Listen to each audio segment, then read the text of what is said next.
Petit disclaimer, cette vidéo s'adresse à tous ceux qui dessinent parce que j'avais prévenu, c'était une chaîne qui serait sur les mangas et sur le dessin et faudrait bien des vidéos sur le dessin, en tout cas en rapport avec le dessin.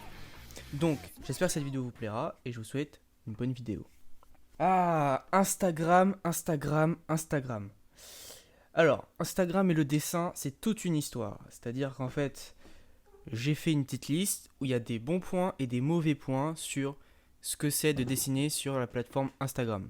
Parce que en effet, Instagram, comme tous les réseaux sociaux, peuvent permettre une visibilité à un artiste. C'est comme YouTube, les youtubeurs grandissent avec ça et ont des bons points, enfin, et reçoivent des trucs par rapport à leur travail. C'est pareil sur Instagram, et c'est dans cette vidéo-là qu'on va plus ou moins faire la part de tout ce qui est bien et tout ce qui est moins bien sur Instagram. C'est-à-dire que je vais, entre guillemets, dire si c'est bien de se lancer dans le dessin sur Instagram ou si c'est pas un truc qu'il faut compter dessus. Donc voilà. Alors commençons dès maintenant. Alors en termes de bons points, j'en ai trouvé pas mal. Enfin, j'en ai trouvé autant que de mauvais points. Mais ça concerne surtout la popularité et l'argent. Alors, en termes de bons points sur Instagram, en fait, on peut remarquer qu'on peut avoir une bonne visibilité en tant qu'artiste, que tu as moins sur d'autres réseaux tels que Pinterest ou Twitter, par exemple. Parce que vu que Instagram est un réseau social basé sur le visuel, les dessins rentrent carrément dans ce mood-là, et c'est pour ça qu'en fait les dessins sont quand même assez populaires sur Instagram, peut-être autant que d'autres trucs. Donc justement, on peut avoir une bonne visibilité sur Instagram, mais le problème qui va avec, et j'ai essayé, c'est qu'en fait, il faut être régulier dans son travail. Sur Instagram, il faut, enfin en tout cas au début, il faut poster assez souvent pour pouvoir avoir, on va dire, des gens qui te suivent, qui sont bien là et qui apportent le nombre de vues à tes dessins qui sont proportionnels au moins à ton nombre d'abonnés. Ce qui est extrêmement dur sur Instagram, c'est que souvent on a beaucoup d'abonnés, on peut avoir beaucoup d'abonnés et même pas la moitié en termes de vues sur tes dessins. Et en like, j'en parle même pas. Donc déjà, ça c'est un problème. Mais c'est aussi un bon point parce que du coup, on voit plus tes dessins et au final, tu te fais un certain nom sur Instagram. Parce qu'on a tous un nom d'Instagrammeur qu'on connaît, qui fait du dessin et qu'on connaît tout simplement. Voilà, et qu'on aime bien et qu'on pourrait citer le nom ou la page Instagram dès qu'on y pense. Ensuite, Instagram, ça peut te faire gagner de l'argent.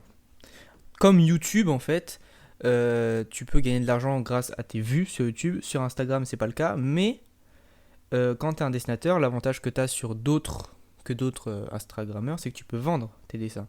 Le nombre d'Instagrammeurs, Instagrammeuses que j'ai vu qui faisaient des stories où ils vendaient des dessins, c'est-à-dire la tête, allez, 5 euros, le buste et la tête, 20 euros, et le corps entier, 50 euros. J'en ai même vu beaucoup plus cher que ça, allant jusqu'à 300 balles, le corps entier. Donc, tu peux gagner de l'argent sur Instagram. Comme je l'ai dit, il faut déjà avoir un nombre d'abonnés suffisant. Je pense que pour commencer à vendre sur Instagram, il faut que tu aies dépassé 1000 abonnés, à mon avis. À mon avis, j'en suis même pas encore là. Il faut au moins 1000 abonnés, je pense, pour que des gens demandent tes dessins. Puis il faut que tu aies déjà une, entre guillemets, fanbase qui te suive et qui soit tout le temps là et qui like tes posts. Sinon, personne va acheter tes dessins. C'est un deuxième moyen justement de gagner de l'argent, et ça c'est un côté que personne ne dit sur Instagram, c'est que surtout dans le monde du dessin, à partir d'un certain nombre d'abonnés, je pense que c'est loin, hein, je ne peux même pas donner de chiffres tellement je ne sais même pas à quel point c'est le nombre d'abonnés c'est, mais c'est les partenariats. Alors, les partenariats, c'est pas comme sur YouTube, c'est-à-dire on ne dit pas oui je fais un partenariat pour Raid Shadow Legends ou pour NordVPN. Non. Les partenariats sur Instagram, c'est plus je poste un dessin et par exemple, je sais pas moi, Faber-Castell m'a sponsorisé sur ce dessin et justement ils me demandent, et c'est ce que je fais, je parle pas de moi là, hein.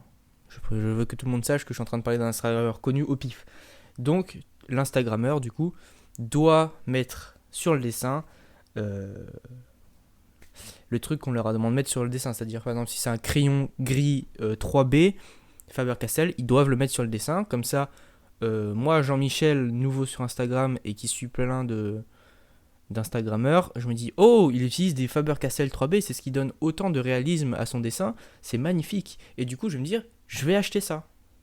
À votre avis, en fait, vous voyez les dessins avec un dessin en couleur et autour de, il y a des crayons. Alors, à mon avis, c'est une théorie de ma part, mais à mon avis, ça a commencé par justement des placements de produits par exemple Faber-Castell demandait qu'on mette ce produit en avant, et au lieu de mettre la vieille boîte en mode sur le dessin, on les a mis autour. À mon avis, c'est comme ça s'est passé, et après, ça a avancé, et du coup, tout le monde s'est mis à faire ça avec ou sans placement de produit. Et enfin, un autre moyen, bon, ça va un petit peu avec la popularité, mais un autre moyen qui permet de grandir en abonnés, c'est qu'il y a des pages, il y a des pages sur Instagram qui partagent tes dessins, c'est-à-dire ils te demandent d'abord, ou alors tu leur payes un petit truc et ils te mettent leurs dessins sur leur page. Le truc qui est bien avec ces chaînes, avec ces pages-là, c'est qu'elles ont souvent plus de 5000 abonnés. Donc ce qui fait que, même plus, hein, moi et tous ceux que je suis ont plus de 10 000 abonnés dépassés. Donc ce qui fait qu'en postant un dessin, même si tout le monde ne s'abonne pas à toi, tu as des likes. Et les likes, ça rapporte de la visibilité sur un dessin. Et au final, des abonnés. C'est pratique, ces trucs-là. C'est un échange de bons procédés, puisque tu leur donnes de la visibilité à eux, ça leur apporte des abonnés, et vice-versa, en fait. Donc, les pages de partage, c'est bien, ce qui permet de faire un artiste se faire connaître. Et puis, voilà. La différence avec Instagram et la vie réelle, c'est qu'avant, par exemple, pour être connu, il fallait faire des vrais projets concrets.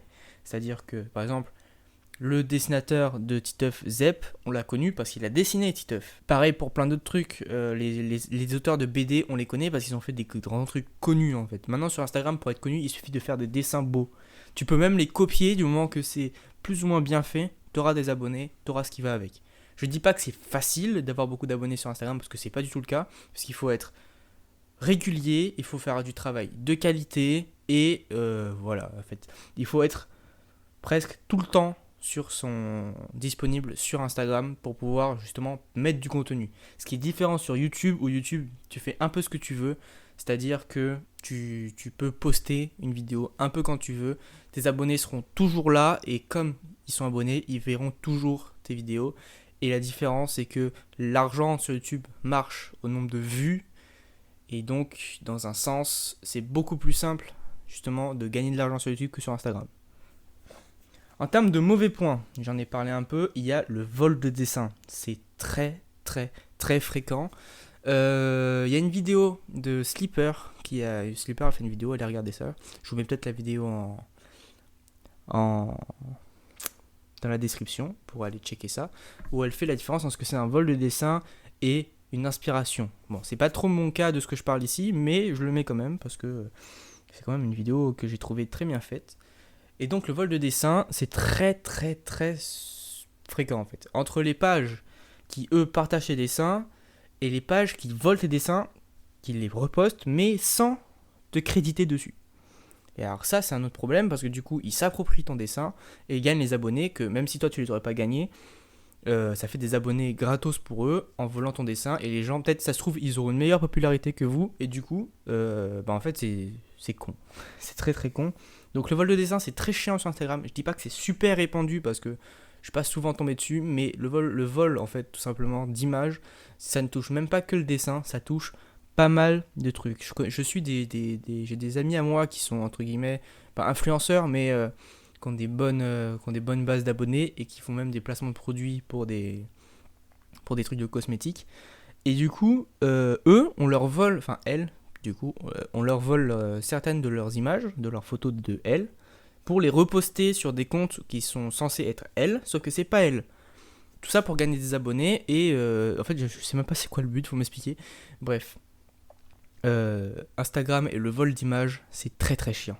C'est tellement chiant que, en fait, si tu regardes un peu tous les jours, t'as des stories sur ce genre de trucs. C'est très compliqué de pas voler ses dessins. Alors, il y a un autre moyen que nous, les dessinateurs, on a trouvé, c'est de mettre la petite signature en bas, mais ça n'empêche pas certains de cropper l'image et de cacher la signature, ou même d'aller sur Photoshop et de l'effacer, pour ceux qui ont plus de moyens. Voilà, le vol de dessin c'est un problème, c'est pas si fréquent que ça, mais on sait jamais, on peut tomber dessus, quoi. Un truc aussi que t'as pas avec la vraie vie, ce sont les commentaires insultants. C'est-à-dire que tu peux avoir des commentaires négatifs, c'est ce qui fait construire un style, un talent, mais des commentaires insultants du genre c'est de la merde, ça pue du cul, c'est moche, tu sais pas dessiner autre chose que des personnages de manga, bref, ce genre de trucs là, c'est pas constructif. Tu trouves ça sur tous les réseaux sociaux, mais c'est pas constructif et ça ne fera pas avancer ton dessin. C'est-à-dire que Instagram peut te faire connaître, peut te faire améliorer ton style, puisque tu tombes toujours sur des images, des dessins d'autres personnes qui justement te rendent plus fort dans ton dessin dans un sens. Mais tu as aussi les commentaires insultants, c'est très très rare généralement dans le dessin, les gens sont très très cool, c'est-à-dire que tout le monde est en mode waouh, trop beau, tous les trucs comme ça, mais ça peut arriver de tomber sur des pauvres cons. Donc c'est un problème et ça peut faire tomber dans la dépression pour certaines personnes. Et tout simplement, voilà quoi, c'est pas ouf quoi. Ensuite, ça demande du moins un travail constant. Il faut, comme je l'ai dit tout à l'heure, il faut tout le temps bosser. Tout le temps. En tout cas, au début, peut-être que plus tard, quand tu as une certaine base, tu peux te permettre de poster tous les mois ou toutes les 2 semaines. Mais au début, faut plutôt avoir un rythme de travail, un rythme de publication de 1 à 2 fois par semaine. Pour avoir les nombres d'abonnés et les abonnés qui sont toujours là. Et ensuite, tu fais pas ce que tu veux. Alors ça, c'est un truc que tu fais, que t'as pas sur YouTube. Sur YouTube, tu peux, par exemple, je sais pas, regarder même pas besoin d'être gros youtubeurs, mais regardez par exemple la Redbox. Ils ont pas de fil directeur, ils font ce qu'ils veulent. Ils font vraiment ce qu'ils veulent. Et puis regarder des mangas, même les trucs de manga ou les trucs, les youtubeurs, machin, ils peuvent changer à tout moment. Il y aura toujours des gens qui vont regarder. Mais sur Instagram, si tu te lances dans le dessin, tu peux changer de style. Par exemple, si je fais du manga, je peux poster une image de réalisme. Si je l'ai fait, je peux le poster. Ça va pas un problème, ça reste dans le dessin. Mais par contre, si j'ai plusieurs passions, admettons, que je poste majoritairement du dessin, mais une fois même une fois, je me décide de faire un vlog et de le poster sur machin, ça ne marchera pas pareil. C'est-à-dire que tout simplement, t'as pas la même réaction en fait. Si tu te mets à faire des vlogs ou même à faire des photos de toi sur un truc de dessin, ça ne marche pas. Il faut quand même qu'il y ait une corrélation avec Instagram, avec ce que toi tu fais. Donc Instagram sur ça réduit ce que tu veux faire, mais dans un sens, c'est comme un portfolio. Tu peux justement faire tes dessins et te concentrer sur le dessin. Et puis si tu veux faire des vlogs, va sur YouTube quoi, ou des images de soi, tu ouvres un autre compte. Mais en tout cas, ce qui est sûr, c'est que si tu veux faire autre chose sur ce compte-là, ça ne marchera pas parce que les gens veulent du dessin sur ton compte, c'est ce pourquoi ils se sont abonnés, et ils ne veulent rien d'autre. Généralement, c'est comme ça. Sur YouTube, si tu préviens un peu, si tu l'amènes, il y a moyen. En fait, la différence, c'est que sur Instagram, tu peux pas faire... Enfin, tu peux, mais personne ne le fait. De vidéos explicatives, par exemple, de pourquoi est-ce que tout d'un coup, tu t'es mis à faire du vlog, par exemple. Sur Instagram, c'est pas comme ça. C'est direct, c'est brut, tu l'as posté, c'est comme ça. Tu peux le faire en commentaire, mais personne ne lit les commentaires sur Instagram. Enfin, c'est très rare. Enfin, moi, perso, je lis pas les commentaires sur Instagram, sauf si j'ai une question par rapport à ce que je vois. Mais sinon, Instagram, justement, avec ce manque de communication avec ses abonnés, bien sûr il y a les stories mais ça c'est autre chose, avec ce manque de communication des abonnés avec les abonnés mène à un certain blocage et du coup tu te retrouves à faire que ce pourquoi tu as créé ta page Instagram, à la différence de YouTube où tu fais un peu ce que tu veux. Voilà, c'est la fin de cette petite vidéo qui change un peu. Je présente pas de manga, je parle pas de manga, je parle de dessin et d'Instagram, dessin quel que soit le style. Donc j'espère qu'elle vous a plu, n'hésitez pas à lâcher un petit pouce bleu et à vous abonner parce que ça fait toujours plaisir. Et sur ce, je vous dis à plus pour une prochaine vidéo.